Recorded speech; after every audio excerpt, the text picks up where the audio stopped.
This is the disclaimer. If you can't handle the truth, don't watch this video.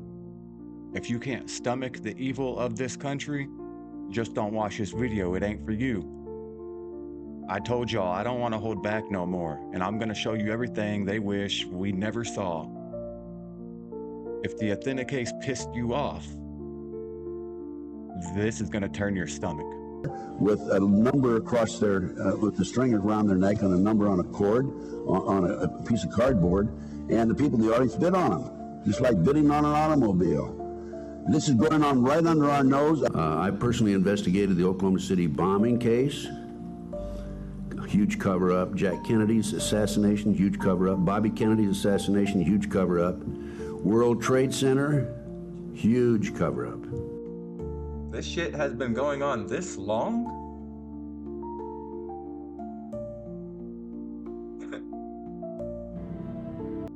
Welcome back to Legends of the Veil, where we expose everything the governments wish we never saw. Today's kind of a special episode.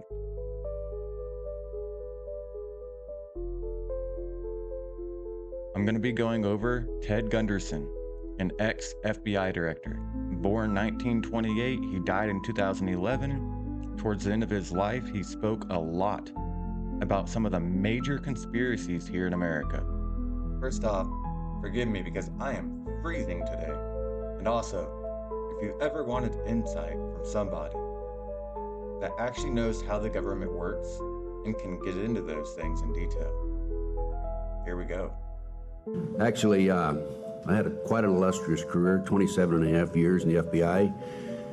And in those 27 and a half years, I had 13 assignments, so I moved around the country. The only part of the country I never did live in was really the extreme northeast U.S. So also during my career, I handled just about everything. I was counter-espionage, counter-terrorism in New York and Connecticut, and I negotiated with some skyjackers at Philadelphia International Airport for 2.5 hours, July the 12th, 1972.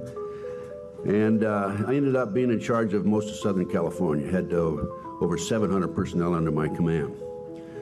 I personally investigated the Oklahoma City bombing case. Huge cover-up. Jack Kennedy's assassination, huge cover-up. Bobby Kennedy's assassination, huge cover-up. World Trade Center, huge cover-up. Okay, terrorism. They're using it as an excuse to take away our constitutional rights and our... You hear everything this man just said? If this was ever actually proven, America would fall. Babylon would fall. Civil liberties. The Bilderbergs. I'm Ted L. Gunderson, a 27-year veteran of the FBI who retired in March of 1979. At the time of my retirement, I was the senior special agent in charge of the FBI Los Angeles Division with more than 700 personnel under my command and a budget of $22.5 million. Real quick, that's the Department of Justice sign.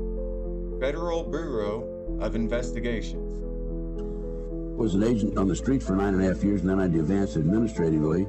I was a supervisor, and then I was number 2 man in Connecticut and Philadelphia, and assistant special agent in charge was the title. And then I became a chief inspector, and then I was the agent in charge in Memphis, Dallas, and the senior special agent in charge in Los Angeles, because I had 3 other special agents in charge under me and 24 supervisors under them.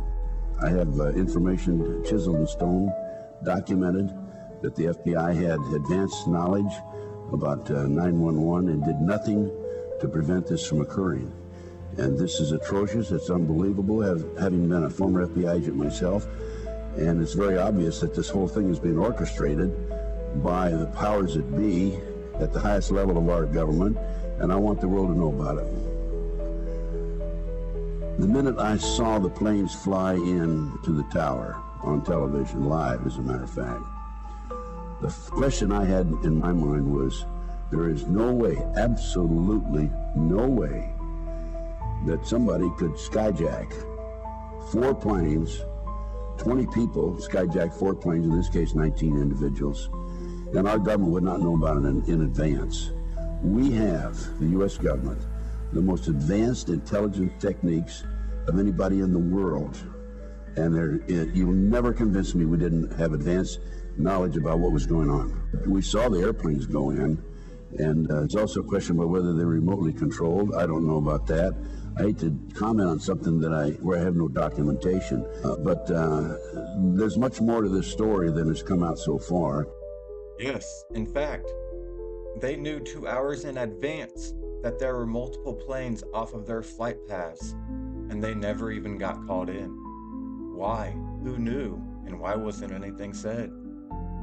You will never in a million years convince me that those buildings, those towers, collapsed because those planes hit them. I'm confident that they were imploded. As a matter of fact, there were seismograph readings from the basement, 2 of them, about the time that the buildings collapsed.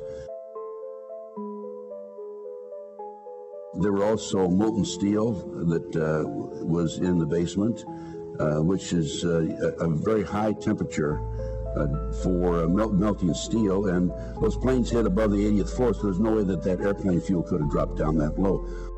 So let me explain what he's actually talking about. It takes over 2,000 degrees Fahrenheit to melt a small steel beam, let alone industrial that was made for the Twin Towers to literally keep their structures from collapsing from planes and things hitting them, anything aerial. Also, there were fires that burned in the basement for some 100 days afterwards. So there's some implication. There's some finagling, there's some maneuvering, as far as I'm concerned, and there are many, many more people involved in this than these so-called skyjackers and terrorists.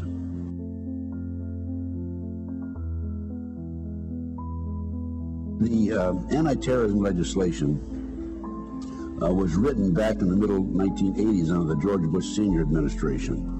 A female Department of Justice attorney, who was one of the authors, made the statement publicly: before this passes Congress, people have to be killed. Now, if we fast forward to a World Trade Center car bombing in February 1993, at that time, the FBI had a 43-year-old former Egyptian army officer as an informant who was in with the terrorists. He was commissioned by the terrorists to put the bomb together. He went to his FBI superiors: we're going to use a dummy bomb, right? And they said, no, we're going to use a real bomb. So the FBI not only knew in advance that they were going to bomb the World Trade Center, they furnished the ingredients for the bomb, which is absolutely unbelievable that they get away with this. This man is literally saying our own people committed treason and got away with it. What's unbelievable about it is this was actually printed in the New York Times on October 28, 1993. But they got away with it. And if I was a congressman or senator, I would demand an investigation. Why would the FBI furnish the ingredients for the bomb that brought down or that damaged the World Trade Center in February 1993? We had 6 people killed there. We had 1,000 people injured. We had a total of 6 citizens who died in the February 1993 World Trade Center car bombing. We had $1,000 worth of 1,000 individuals were injured. We had $500,000 in damage. But there weren't enough people who died to pass the anti-terrorism legislation. So now we fast forward to April the 19th, 1995, Oklahoma City bombing. We had 169 people who died, probably 169 because there was one leg they never did identify. And a year later, the anti-terrorism legislation passed. Now, it wasn't tough enough. I can't prove that there were explosives that were placed in the World Trade Center in the 9/11 situation. However, from what I've seen, an expert on implosions from Albuquerque, New Mexico, that worked for the government under government contract, stated immediately afterwards that the buildings were imploded. And then he retracted his statement and said, well, maybe they were, maybe they weren't. But basically, now he's saying that they weren't imploded. But other experts who have looked at the pictures say that the buildings were imploded. I think that in order to implode those buildings, there had to be implications, government implications or involvement in placing these charges. I mean, that was a tremendous project. I mean, I don't know how many people would be involved in it. Going back to Oklahoma City, an inside investigator told me there were at least 11 other people involved in the Oklahoma City bombing. Now, If you have 11 other people involved in Oklahoma City, you're going to have 3 or 4 times that involved in the World Trade Center situation. All right. So, realistically, in order to melt steel and be able to do what he's talking about, you need something just a little stronger than C4, and thermite's not going to do the trick. I wonder who has that. Our military. That's sad. So many families died that day.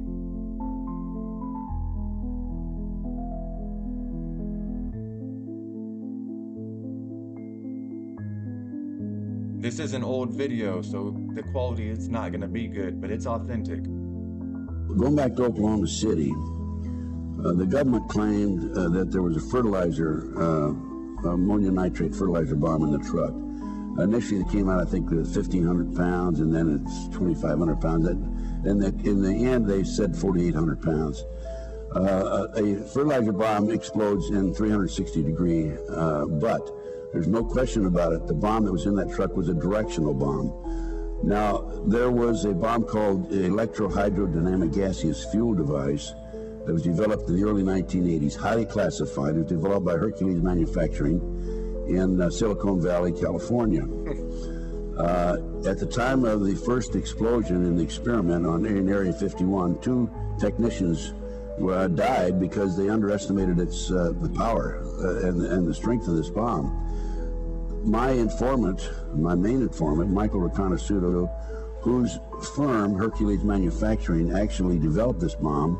Michael was with the agency for years, as was his father, Marshall, told me that the bomb, the truck bomb in Oklahoma City, was this electrohydrodynamic gaseous fuel device. We call it a pineapple bomb because it's the size of a pineapple, but very, very powerful.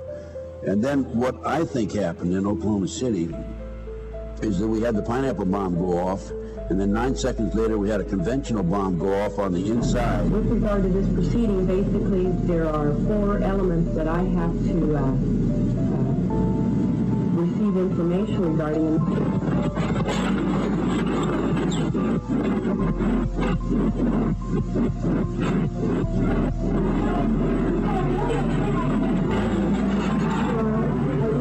Everybody look at him now. What's the electricity line? What's the line? What's the line?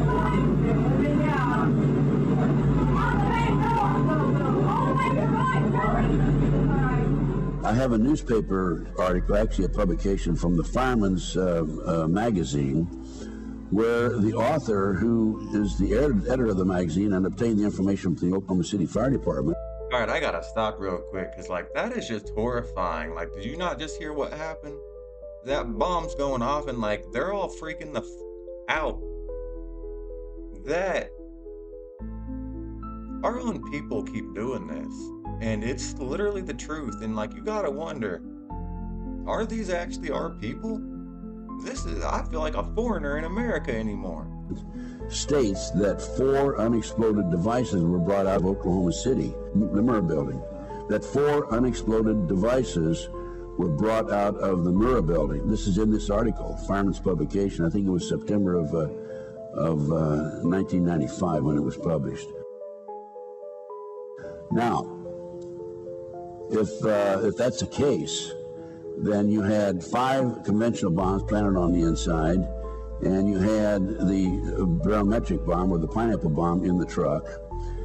And now we have the news media. I have copies of the news media that were recorded that afternoon, the afternoon of Oklahoma City.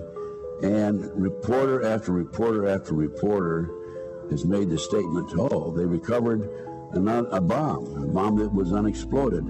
One of them specifically said, they recovered a bomb, and now we're going to know where the bombs came from because it has U.S. Army written on the side, stenciled on the side. So we have, and McVeigh, as far as McVeigh was concerned, I think McVeigh was a mind control victim. The government said he's flunked out of Special Forces. I doubt that. I think he was in Special Forces. He wrote a letter to sister saying he'd been recruited by the CIA to be trained as a professional assassin and also to work on the CIA drug operation. And he was visited in Oklahoma City and in Colorado when he was in custody by Dr. Jolly West, DLA. Dr. West is the foremost expert on MKUltra. MKUltra is a government CIA mind control program. I had absolutely no knowledge of the project, MKUltra, the Monarch Project, during the period I was in the FBI. It was only after I got out of the FBI and I started doing my own research.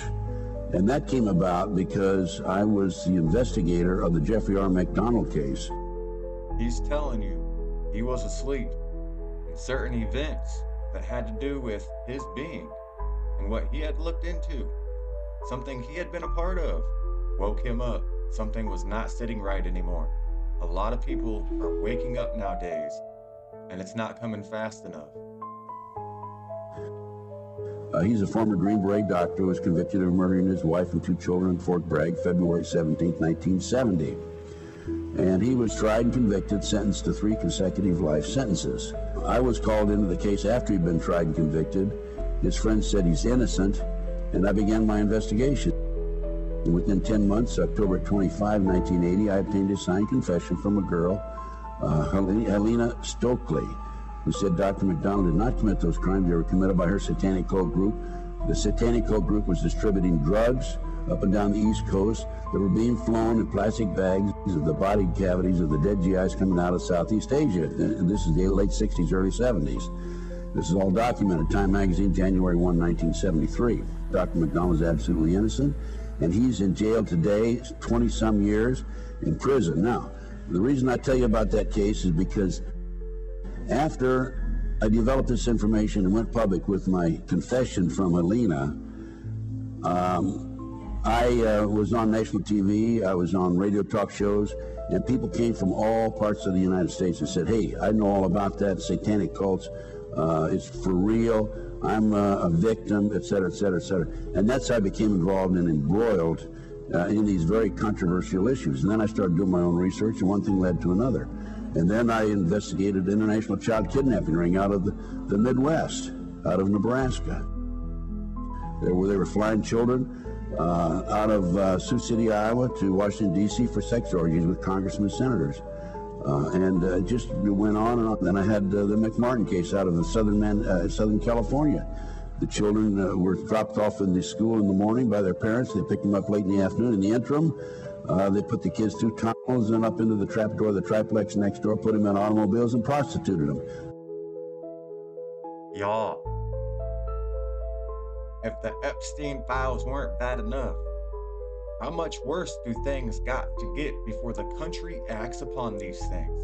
America is the only damn country that has never hung or lynched nor fought its own politicians. And like, I don't understand, like, what? They just don't make them like they used to anymore, and like that's gotta be it. 2, 3, 4-year-old children, unbelievable. And this is how I became involved in all these issues. And I just kept going. That's what any good investigator would do. I just keep going. This is nuts. The international child kidnapping ring is not being exposed. I have personally given my documentation to the FBI on at least 6 or 8 occasions.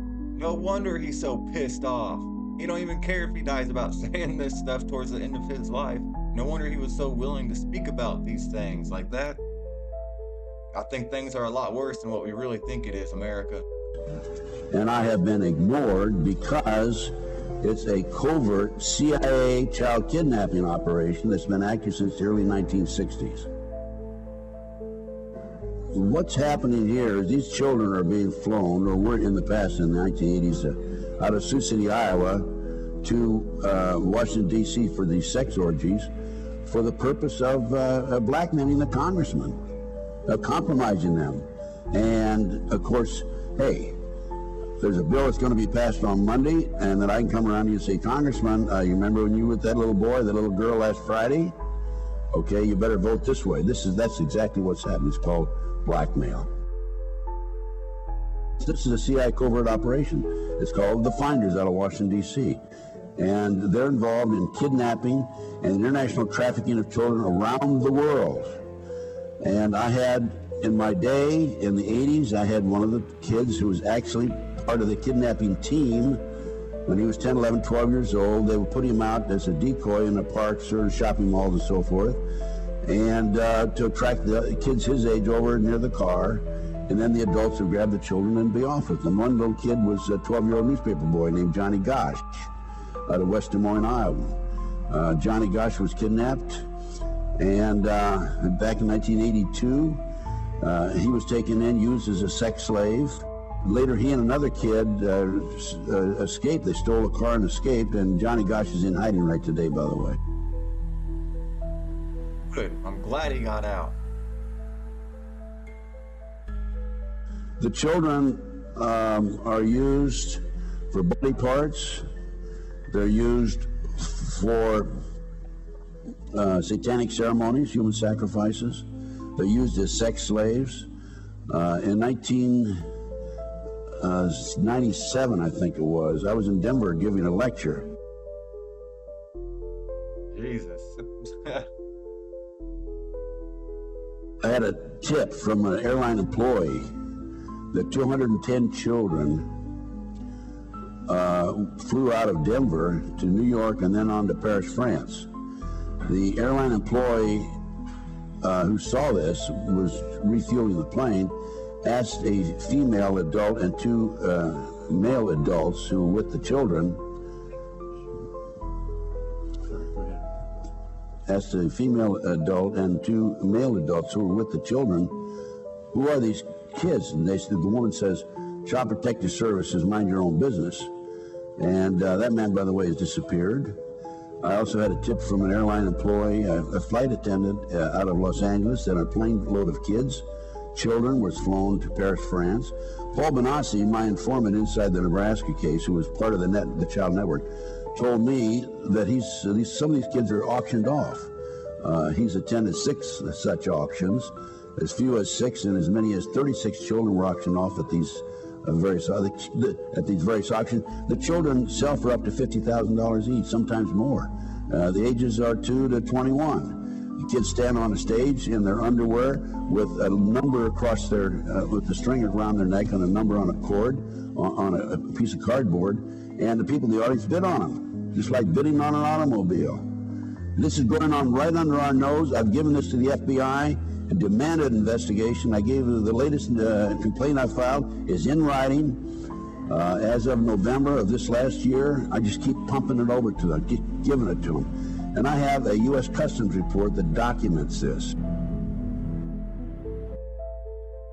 Y'all. Like, my heart is breaking. Like, I don't even know what to say. This shit has been going on this long?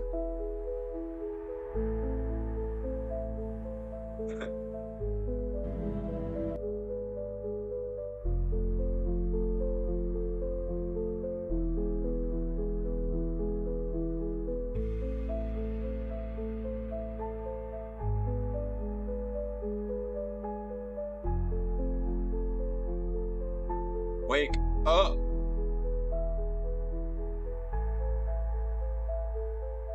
I don't know what it would take to end it, but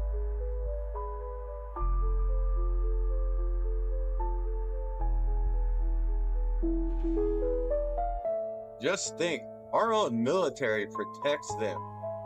Literally, if you're in the military, you need to pick a side soon. And I don't think half of us are believing y'all no more.